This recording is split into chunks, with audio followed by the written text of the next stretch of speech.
Shalom. Ini ibadah yang kedua, saudara siap terima firman Tuhan?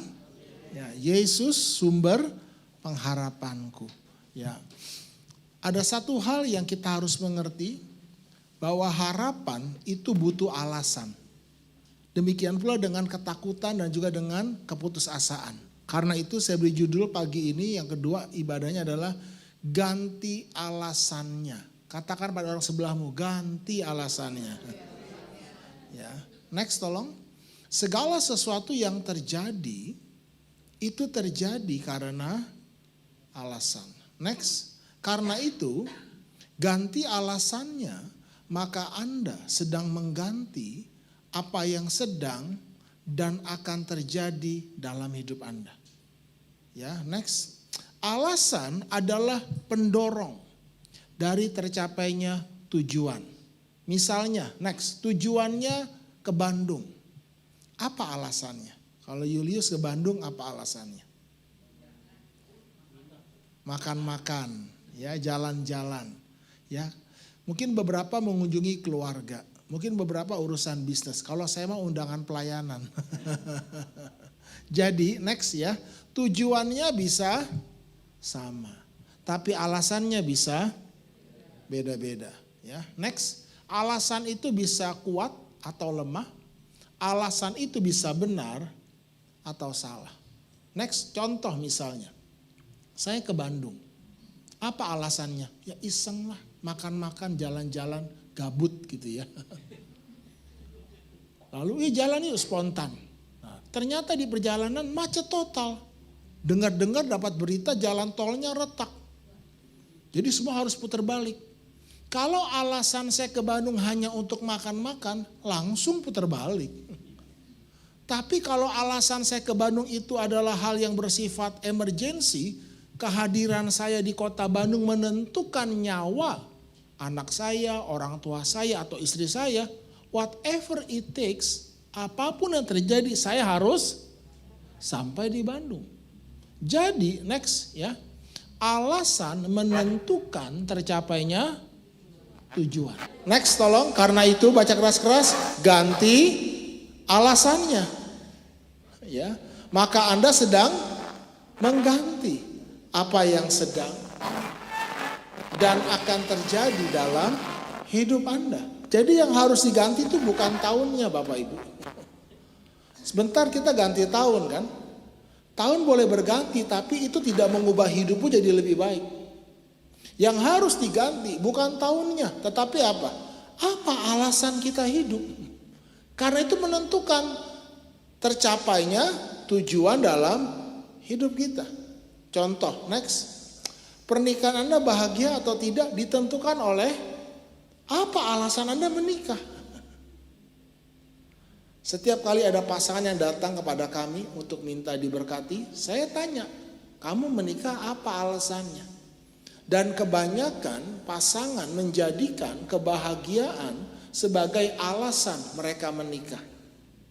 Kalau Anda menjadikan kebahagiaan sebagai alasan Anda menikah, itu artinya sebelum menikah Anda tuh gak bahagia. Bisa dibayangkan dua orang tidak bahagia menikah, apa yang terjadi dengan pernikahannya? Hancur, betul, neraka itu. Karena masing-masing akan saling menuntut, kamu bahagiain saya dong. Oleh sebab itu saya punya 3 anak perempuan Bapak Ibu. Saya katakan pada mereka, pastikan sebelum menikah engkau memang sudah bahagia. Dan pastikan engkau menikah dengan orang yang bahagia. Jangan jadikan pernikahan alasan untuk kau hidup bahagia.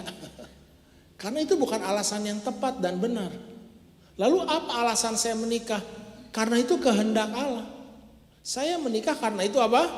Kehendak Allah. Apa kehendak Allah? 1 Tesalonika pasal 4 ayat 3-4 baca sama-sama. Karena inilah kehendak Allah. Apa itu? Pengudusanmu. Yaitu supaya kamu menjauhi percabulan. Supaya kamu masing-masing mengambil seorang perempuan menjadi istrimu sendiri dan hidup di dalam pengudusan dan Penghormatan. Jadi alasan saya menikah bukan kebahagiaan, tapi apa? Kekudusan. Amin. Karena tidak ada kebahagiaan tanpa kekudusan. Karena Tuhan menaruh kebahagiaan itu di dalam hubungan. Tuhan tidak menaruh kebahagiaan di dalam kekayaan. Amsal berkata, lebih baik sepiring sayur napi dengan kasih daripada lembu tambun dengan kebencian. Lebih baik rumah sederhana tapi pasangan setia daripada rumah besar pasangan selingkuh. Sakitnya di mana ibu-ibu? Di sana sini pastor. Seorang ibu muda datang kepada istri saya nangis-nangis. Ini yang dia katakan. Bu Sandy, lebih baik dulu masih merintis tapi suami setia. Sekarang udah punya 4 toko, suami selingkuh. Gak ada artinya kan? Jadi camkan ini baik-baik. Katakan setelah saya, Tuhan menaruh kebahagiaan di dalam hubungan, bukan di dalam kekayaan. Hubungan yang bagaimana? Hubungan yang didasari oleh kekudusan. Nah, banyak masalah pernikahan kami membuka mentoring untuk pernikahan dan kebanyakan memang untuk ibu-ibu yang suaminya selingkuh. Ya kasihan sekali ya. Itu kisahnya ratusan lah ya yang sudah bergabung selama 3 tahun masa pandemi ini. Dan kisahnya memilukan. Tapi satu hal yang kami dapati gini. Setiap kali ada masalah, mau bercerai, perselingkuhan, kami selalu tanya, dulu pranikahnya bagaimana? Ternyata 80% lebih, gak kurang, lebih iya. Semua pernikahan yang bermasalah, pranikahnya gak beres. Dasar pernikahan bukan keuangan, dasar pernikahan kekudusan. Contoh nih, tidak ada kan pasangan yang sempurna. Pasangan Anda hanya sempurna sebelum dinikahi. Karena itu masa promosi. Setelah dinikahi promosinya habis. Ya welcome to the jungle. Satu buka cek, satu buka cok. Jadinya cek cok. Ya tidak ada pasangan yang sempurna lah. Yang namanya pernikahan pasti konflik. Tapi selama pasangan Anda setia, konflik sebesar apapun gak ada masalah kan. Saya ngalami itu. Masalah keuangan, hutang, hidup kayak kereta api. Susah, duit. Tapi selama pasangan setia gak ada masalah kan. Sekarang gini, sebaliknya. Uang gak masalah. Semuanya tercukupi. Pasangan selingkuh, gimana pernikahanmu? Bubar langsung. Lalu biasanya sudah tidak kudus, ketika ditanya sama gembalanya atau pembimbing pranikahnya, gimana pernikahan kalian, kudus nggak? Bohongin pendetanya kan? Gimana mau diberkati? Jadi yang mesti dibenahi itu fondasinya gitu. Anda mau hidup bahagia? Yes. Apa artinya? Hidup kudus, takut akan Tuhan. Karena kebahagiaan tidak ada dalam kekayaan, kebahagiaan tidak ada dalam penampilan. Kalau kebahagiaan ada dalam kekayaan, orang yang paling kaya paling bahagia. Kenyataannya banyak orang kaya stres kok. Kalau kebahagiaan itu dalam penampilan, orang yang paling keren, paling ganteng, paling cantik harusnya paling bahagia. Banyak yang mati bunuh diri juga. Ya saya kalau lihat orang Korea ganteng atau cantik, pikiran saya yang jahat. Betul ya Bu ya? Pasti operasi? Pasti.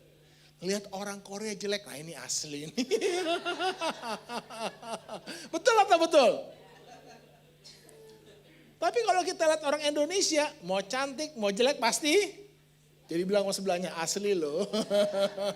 Beri tepuk tangan dulu bagi Tuhan, saudara. Camkan ini baik-baik. Ya, makanya Anda harus mengerti. Yang kedua misalnya, alasan ibadah. Next, mengapa Anda beribadah? Apa alasannya? Nasib hidup umat Tuhan itu ditentukan oleh ibadahnya. Selama umat Tuhan beribadah kepada Tuhan dengan cara yang benar dan berkenan kepada Tuhan, kemanapun mereka berperang selalu menang. Apapun yang mereka kerjakan selalu berhasil.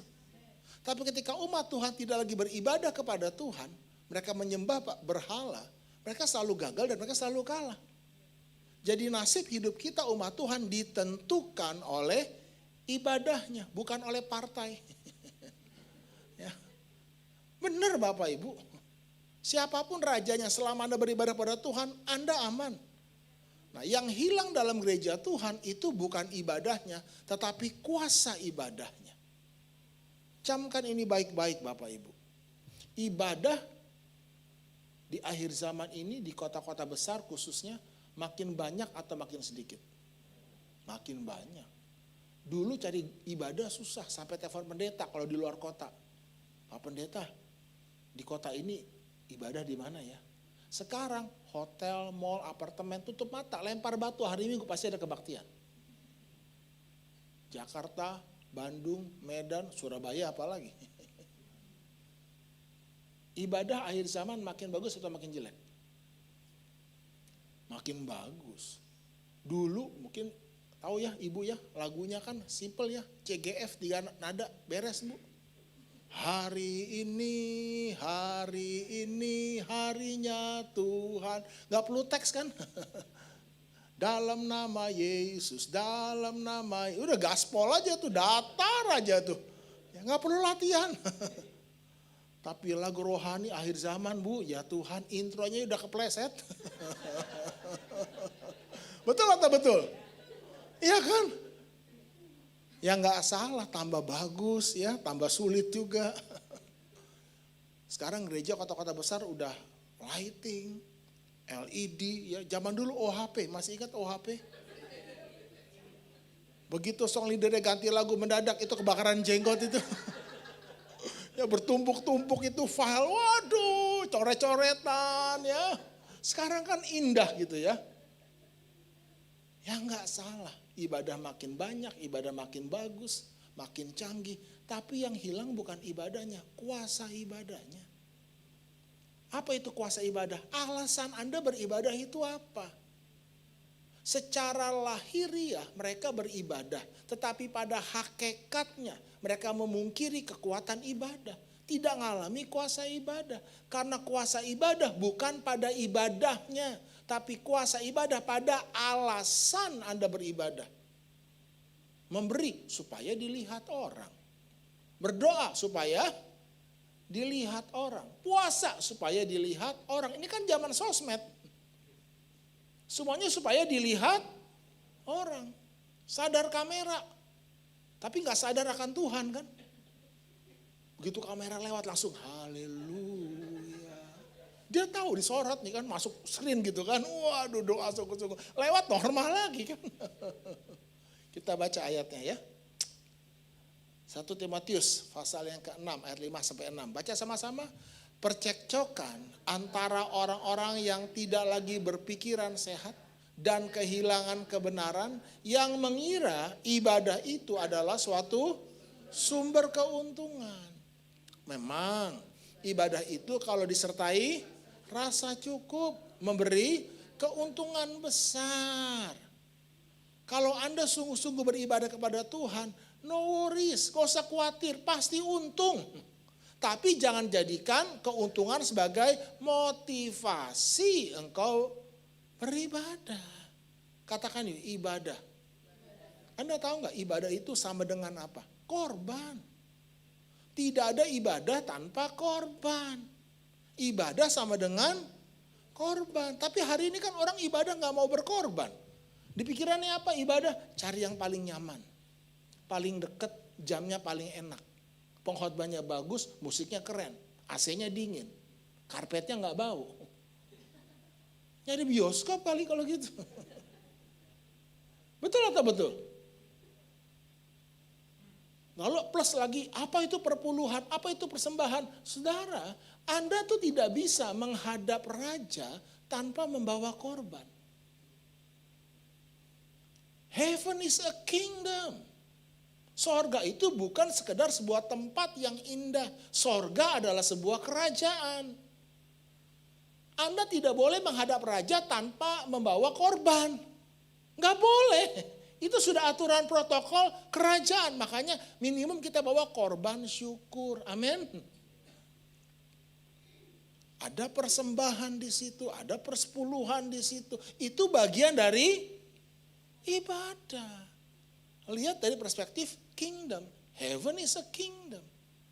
Itu bukan donasi. Bedakan Bapak Ibu, hati-hati loh. Ya, saya STT Kingdom. Jadi saya tahu teologi saya teologi kingdom. Yang diberitakan dari zaman itu bukan Injil keselamatan, Injil kerajaan. Baca Alkitab saudara. Dan Injil kerajaan ini akan diberitakan sampai ke seluruh bumi. Barulah tiba kesudahannya. Amin. Jadi apa alasan Anda? Next. Baca keras-keras yuk. 2, 3. Selama Anda masih hidup dengan alasan yang sama dengan dunia ini, maka hidup Anda tidak ada bedanya dengan dunia ini. Amin. Yesus berkata next, apabila kamu mengasihi orang yang mengasihi kamu, apakah upahmu? Bukankah pemungut cukai juga berbuat demikian? Dan apabila kamu hanya memberi salam kepada saudara-saudaramu saja, apakah lebihnya daripada perbuatan orang lain? Bukankah orang yang tidak mengenal Allah pun berbuat demikian? Next, karena itu baca keras-keras, ganti alasannya. Maka Anda sedang mengganti apa yang sedang dan akan terjadi dalam hidup Anda. Beri kemuliaan bagi Tuhan.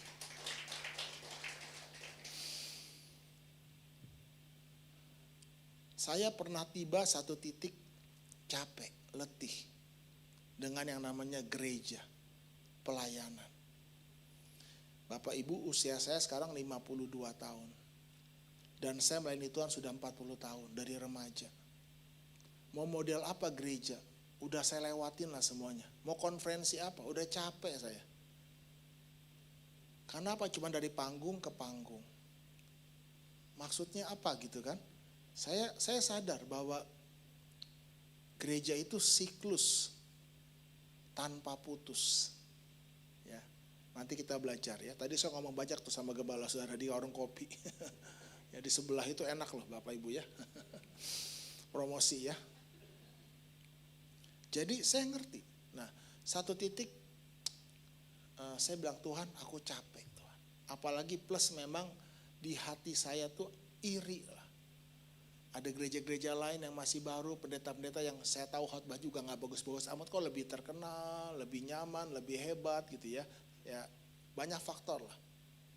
Lalu tiba-tiba itu di Starbucks di pojok, saya katakan Tuhan aku capek nih. Capek gitu, bosen, jenuh gitu. Tiba-tiba Roh Kudus ngomong gini, apakah kamu mengasihi aku?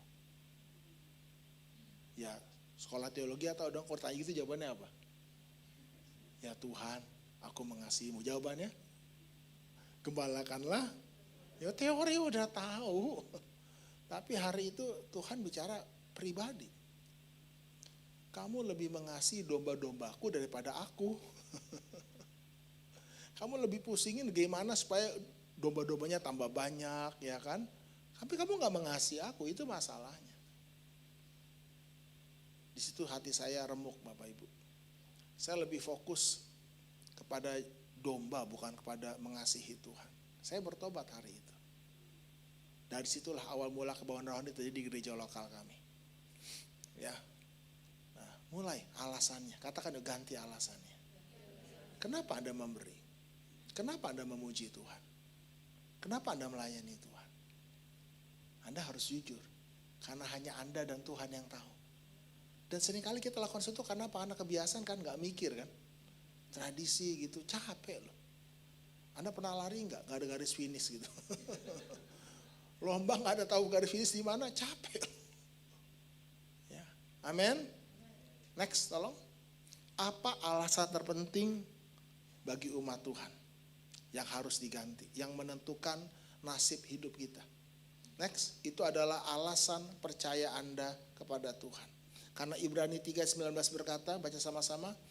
Demikianlah kita lihat bahwa mereka tidak dapat masuk ke tanah Kanaan oleh karena apa? Ketidakpercayaan mereka. Catat ini baik-baik, perhatikan baik-baik. Tanah Kanaan itu bukan sorga Bapak Ibu. Tanah Kanaan itu gambaran dari penggenapan janji Allah di bumi ini. Seperti di sorga. Tolong perhatikan baik-baik. Kekristenan yang sejati bukan berbicara bagaimana mati bisa masuk sorga. Tapi bagaimana hidup di bumi seperti di sorga. Saya ulangi lagi, catat ini baik-baik. Kekristenan yang sejati bukan berbicara bagaimana mati bisa masuk sorga. Tetapi bagaimana kita hidup di bumi seperti di sorga. Karena Tuhan tidak pernah merancang manusia untuk tinggal di sorga. Itu bukan ide Tuhan, itu ide agama. Pada mulanya segala sesuatu itu sebuah ide.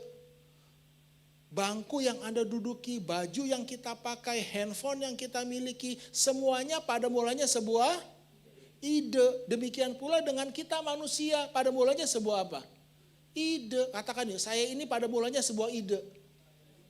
Idenya siapa? Idenya Tuhan toh.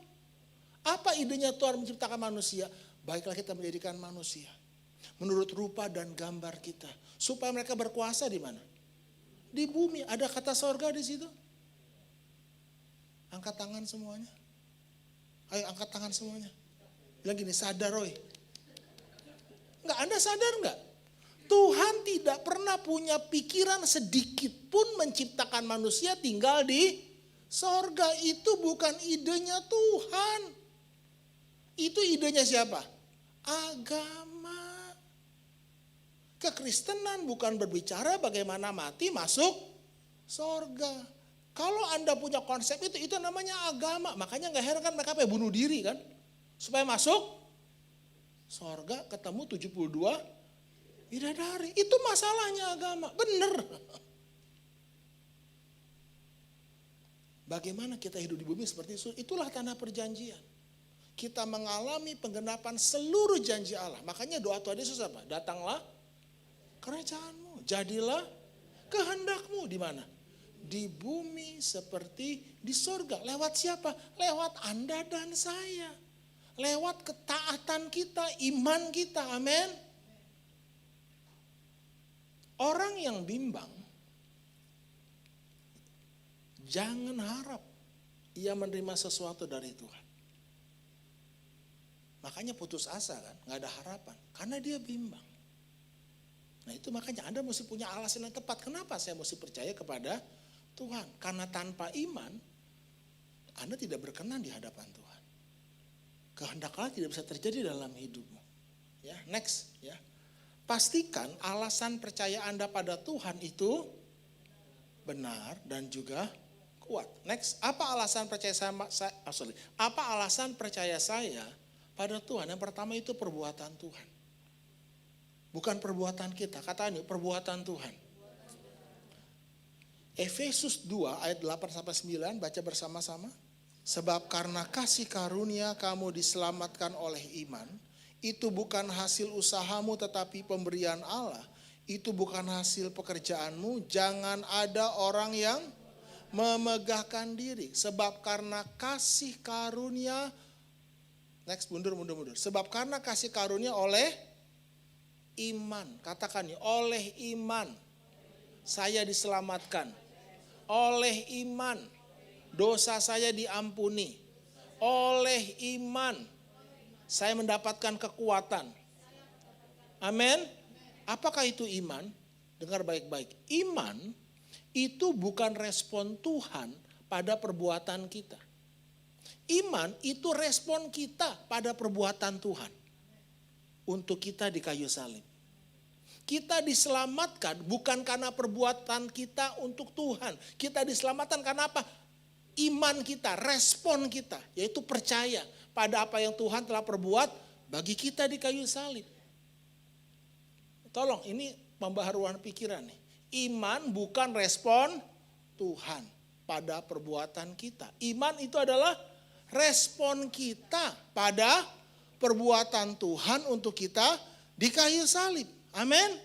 Itu bukan hasil pekerjaan kita. Itu 100% pekerjaan Tuhan untuk kita. Jadi jangan lagi ada yang berkata, Lu kurang doa sih. Lu mesti plus puasa. Supaya kamu diberkati. Itu konsep agama.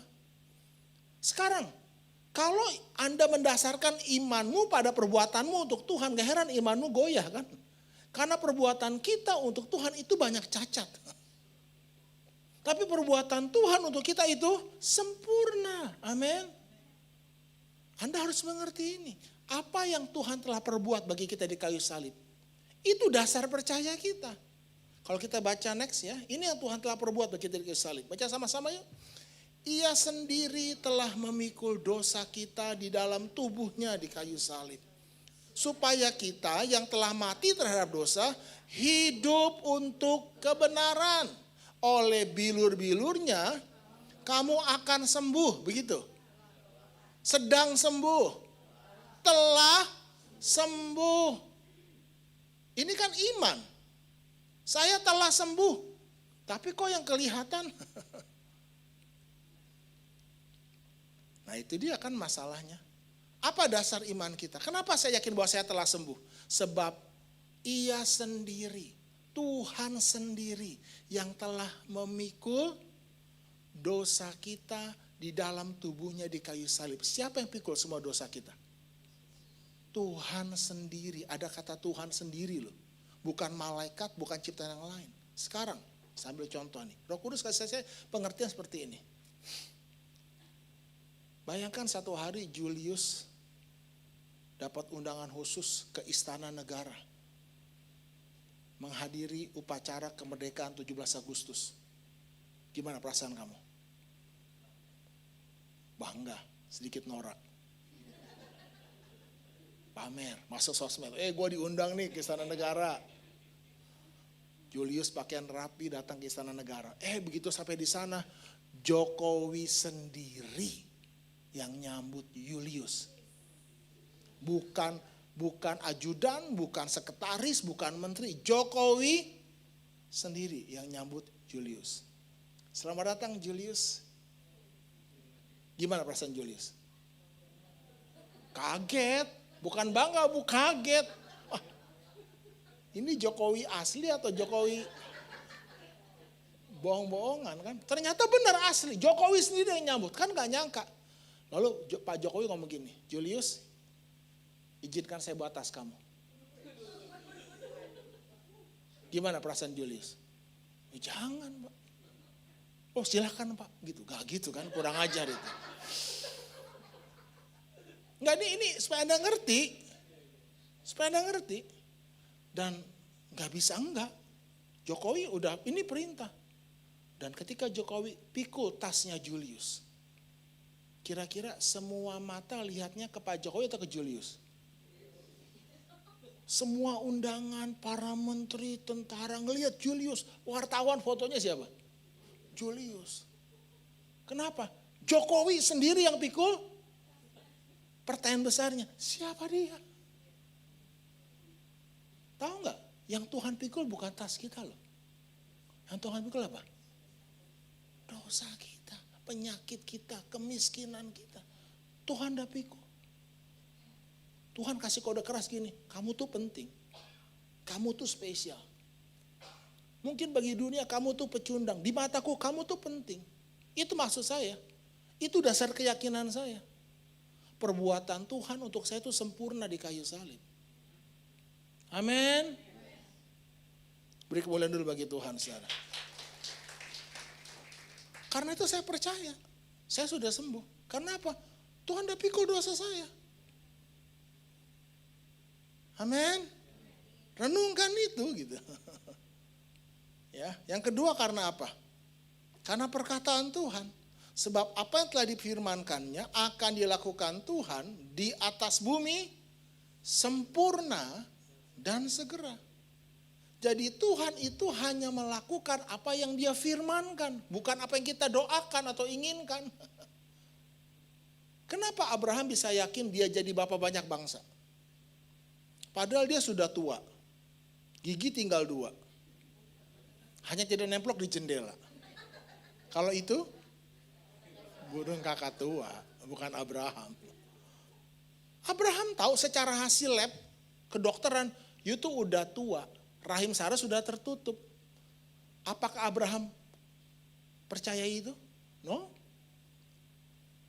Saya tetap bapak banyak bangsa. Nama Abram jadi Abraham, bapak yang mulia jadi bapak banyak bangsa. Itu usia 90 tahun baru dirubah sama Tuhan. Abraham itu percaya kenapa? Karena Tuhan sudah berjanji. Imannya tidak menjadi lemah. Sekalipun dia tahu dia sudah tua. Rahim Sarah terhadap janji Allah, ia tidak bimbang. Karena ketidakpercayaan. Malah ia diperkuat dalam imannya dan ia apa? Memuliakan Allah. Dia gak memuliakan hasil lab. Dia memuliakan Allah. Kenapa? Karena Tuhan udah ngomong. Demikianlah banyaknya nanti keturunanmu. Dan ia bersuka cita. Amin. Ini dasar iman kita. Katakan perbuatan Tuhan. Perkataan Tuhan. Next tolong. Contohnya misalnya. Kata Yesus. Ya. Oke, percayai perkataan Tuhan lebih dari apa yang Anda lihat, pikir dan rasakan. Perkataan Tuhan itu tidak terlihat. Apakah Anda melihat perkataan saya? Perkataan saya tidak terlihat. Perkataan saya itu pikiran saya. Pikiran dan perkataan saya tidak terlihat. Dan jangan berkata saya nggak punya pikiran, oke?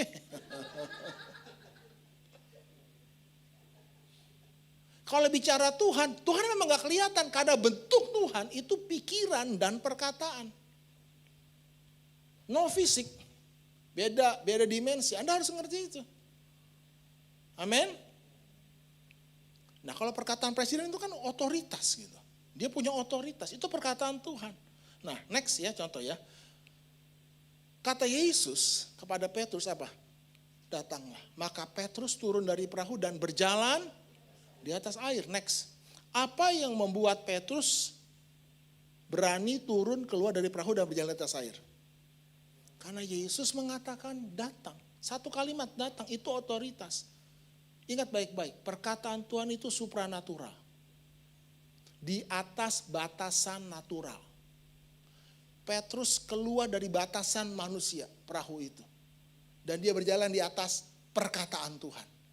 Petrus tidak berjalan di atas air Bapak Ibu. Petrus berjalan di atas dasar perkataan Tuhan. Jangan coba-coba Yakobus ngikut-ngikut. Karena Tuhan gak ngomong sama Yakobus. Manusia hidup dari apa yang Tuhan katakan. Personal. Next. Ya. Ketika dirasanya tiupan angin, takutlah ia dan mulai apa? Tenggelam. Lalu berseru Tuhan, tolong. Apa yang membuat Petrus bimbang dan lalu jatuh tenggelam? Karena apa? Dia mulai pakai daging kan. Panca inderanya Bapak Ibu. Itu masalahnya. Ya. Ingat baik-baik. Manusia dirancang Tuhan untuk hidup dari apa yang Tuhan katakan. Lebih dari apa yang dia makan. Katakan setelah saya. Manusia dirancang Tuhan. Untuk hidup. Sehat, sembuh dari apa yang Tuhan katakan. Lebih dari apa yang dia makan. Jadi tolong Bapak Ibu jangan mengagung-agungkan makanan ya. Itu penyembahan berhala loh. Anda lebih menyembah makanan. Bukan salah makan, Anda kurang merenungkan firman, itu aja. Itu rahasia kesehatan ilahi Bapak Ibu. Ya bukan saya meremehkan, saya jaga makan. Ya. Saya olahraga, tapi bukan karena itu. Itu hanya suplemen. Amin. Ya Anda harus mengerti ini. Ya.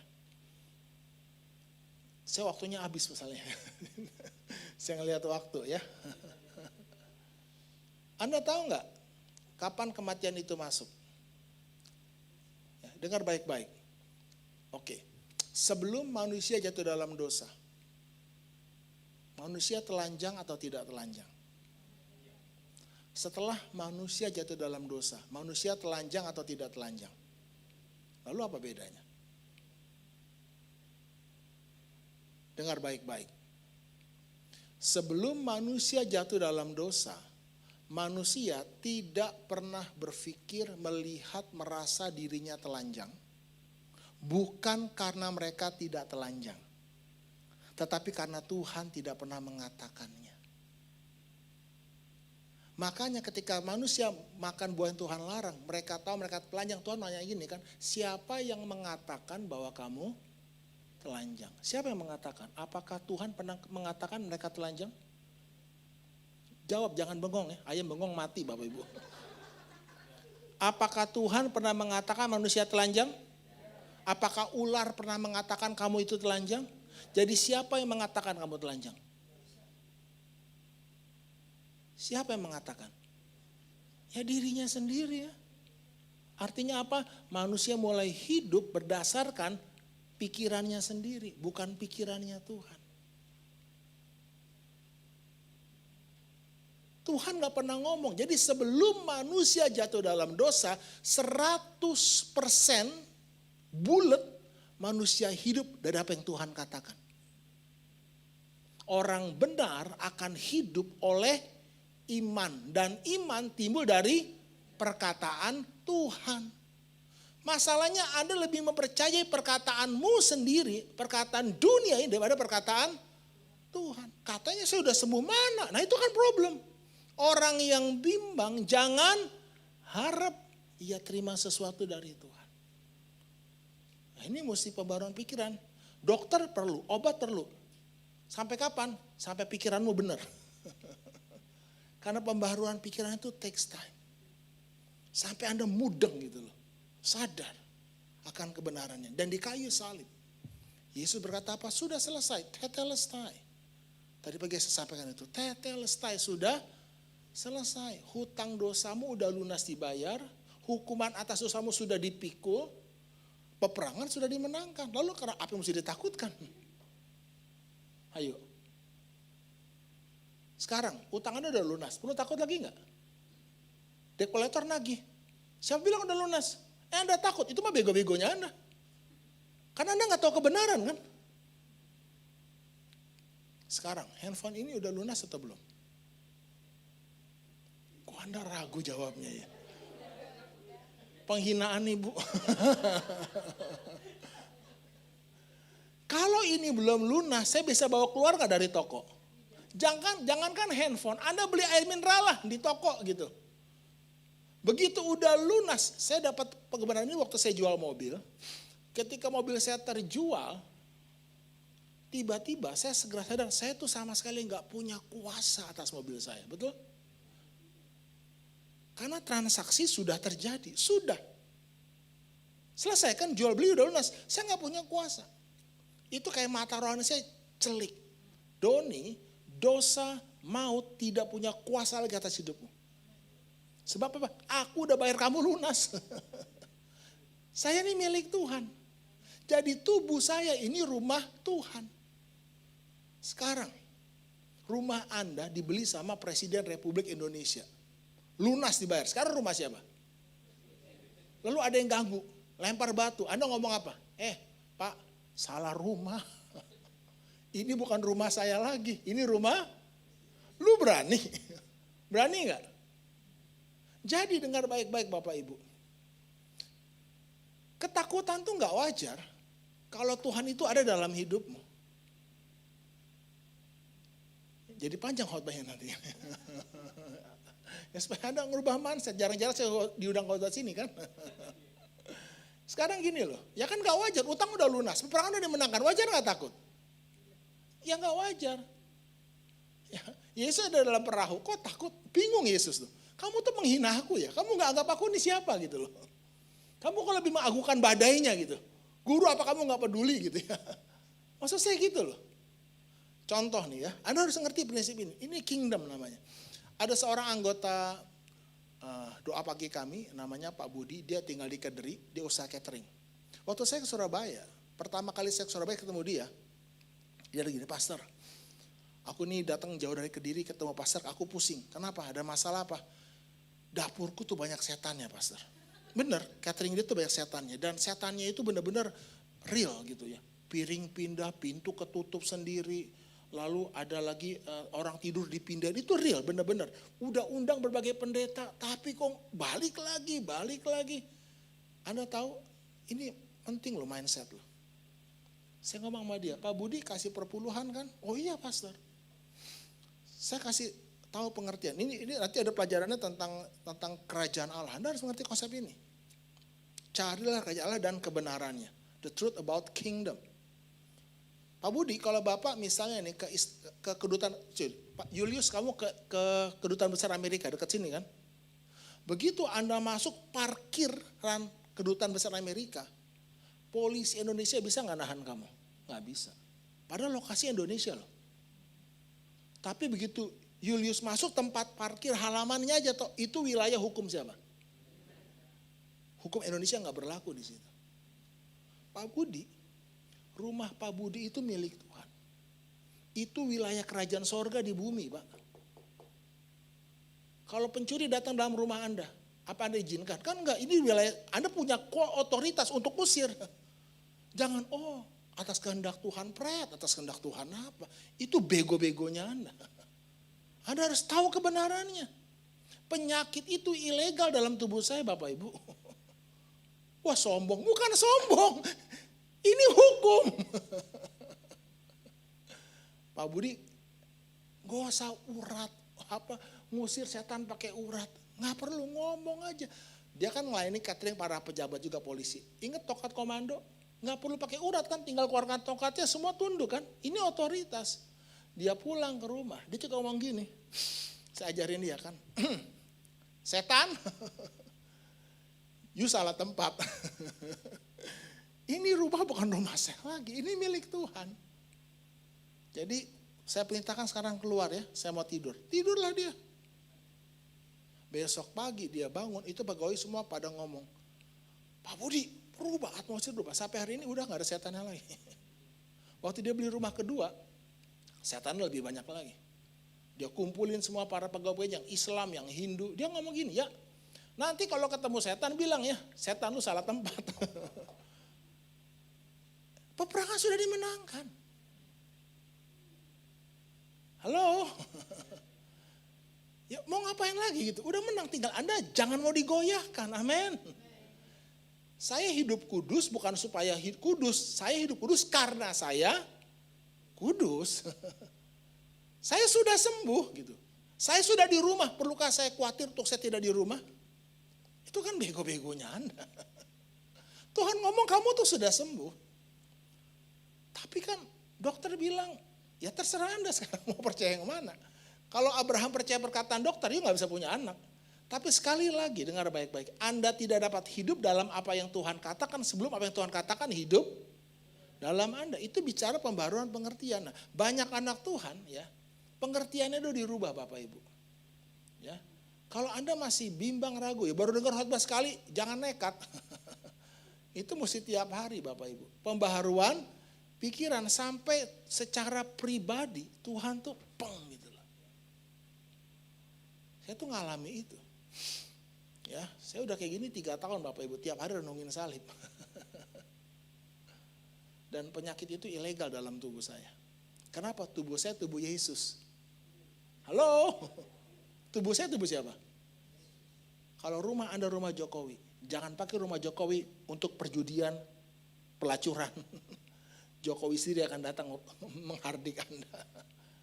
Ini tubuh Tuhan. Saya itu pakai masker. Bukan karena saya takut COVID, karena saya menghormati pemerintah. Kalau Anda takut dengan apa yang dunia takuti, so apa bedanya? Kita bukan dari dunia ini Bapak Ibu. Semuanya di sini.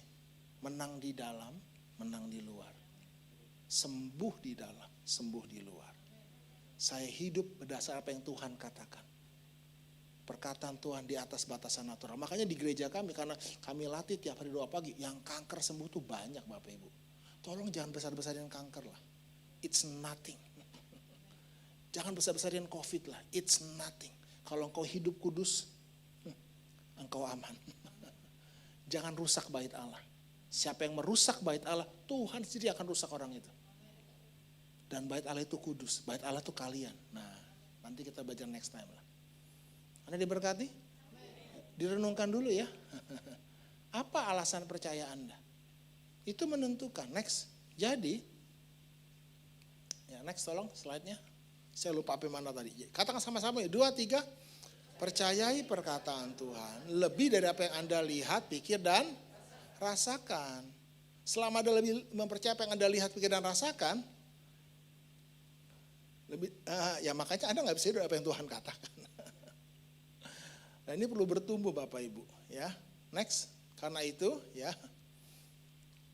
Sebab hidup kami ini adalah hidup karena percaya pada apa yang Tuhan katakan, bukan karena apa yang, begitu manusia dalam dosa, manusia lebih percaya apa yang dia lihat dari apa yang Tuhan katakan. Itu masalahnya, kenapa Anda putus asa, hilang harapan.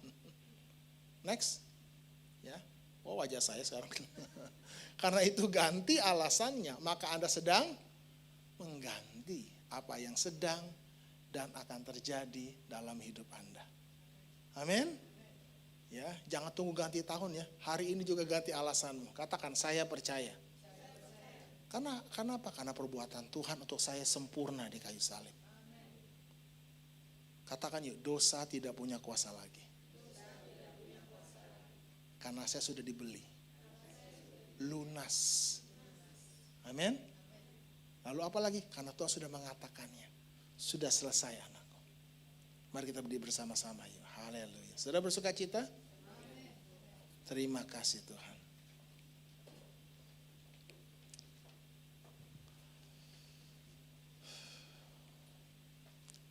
Yang tagu tadi ya, hidupku menggenapi firman-Mu. Bapa, celikan mata hati kami Tuhan. Percayalah kepada Tuhan dengan segenap hatimu. Dan jangan bersandar kepada pengertianmu sendiri. Selama engkau masih bersandar kepada pengertianmu sendiri, engkau tidak akan pernah dapat percaya kepada Tuhan dengan segenap hatimu. Itu sebabnya engkau putus asa. Ganti alasan. Mengertilah apa yang Tuhan katakan. Hidupku menggenapi firman-Mu. Tanda mujizat sertai tiap langkahku. Sebab Kau bersama, bahkan di dalamku,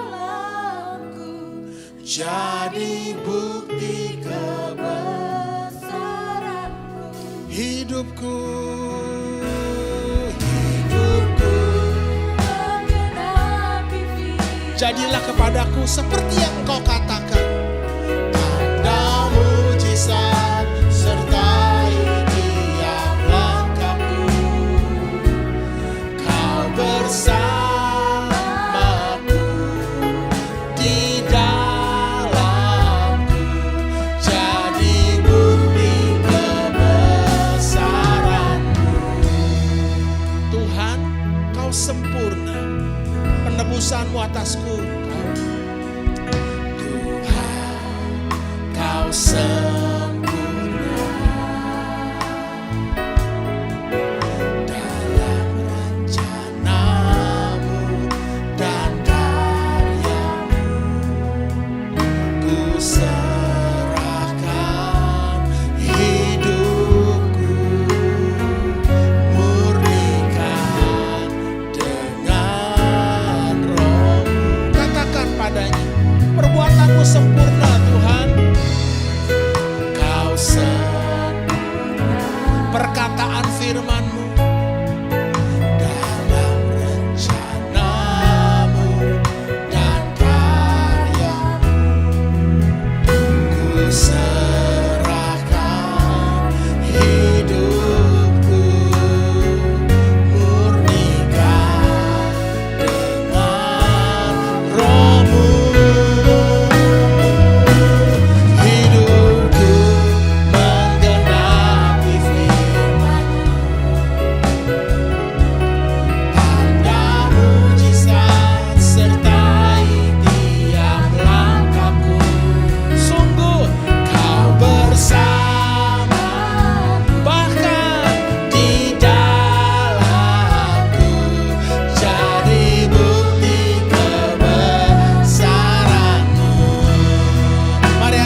menghancurkanmu.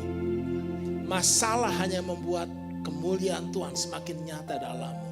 Karena itu percayalah kepada Tuhan dengan segenap hatimu. Jangan bersandar kepada pengertianmu sendiri.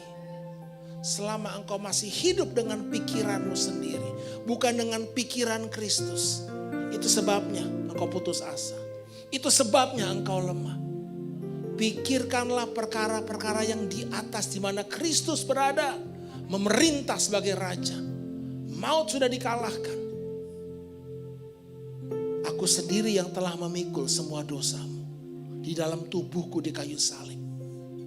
Supaya engkau hidup, aku mati untukmu. Supaya engkau sehat, aku sakit untukmu. Supaya engkau bahagia, aku menderita untukmu di kayu salib. Supaya engkau hidup untuk kebenaran. Perkataanku itulah kebenaran. Percayai perkataanku. Lebih dari apa yang kau lihat, pikir, atau rasakan. Perkataanku tidak terlihat. Tapi perkataanku itulah yang menjadikan semua yang kau lihat. Mengapa kau lebih percaya apa yang kau lihat? Bergembiralah karena Tuhan. Abraham bergembira karena Tuhan. Di tengah keberdayaannya, di tengah kemandulannya, dia tetap percaya Tuhan sanggup melaksanakan apa yang telah ia janjikan. Bapa, meteraikan firman-Mu, beri kami pengertian yang baru Tuhan. Masalahnya bukan di Engkau, masalahnya di hati kami, di ketidakpercayaan dan kebodohan kami. Celikan mata hatiku Tuhan, buat aku mengerti akan jalan-jalan-Mu. Dalam nama Tuhan Yesus Kristus, setiap kita yang percaya mari bersama-sama katakan amin. Tuhan memberkati.